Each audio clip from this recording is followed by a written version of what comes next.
How to fix Skype error on Android phone. Hello guys, in today's video I'm gonna show you how to fix Skype error on Android phone. First open settings and now click apps and then apps again, and here you will find Skype. Click on it and now click permissions.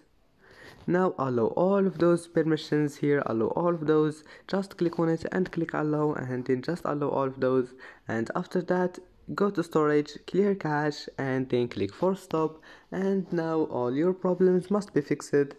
And if that doesn't fix your problem, just go to Play Store and update your Skype, and that will help you to fix your problem. And that's it for today's video.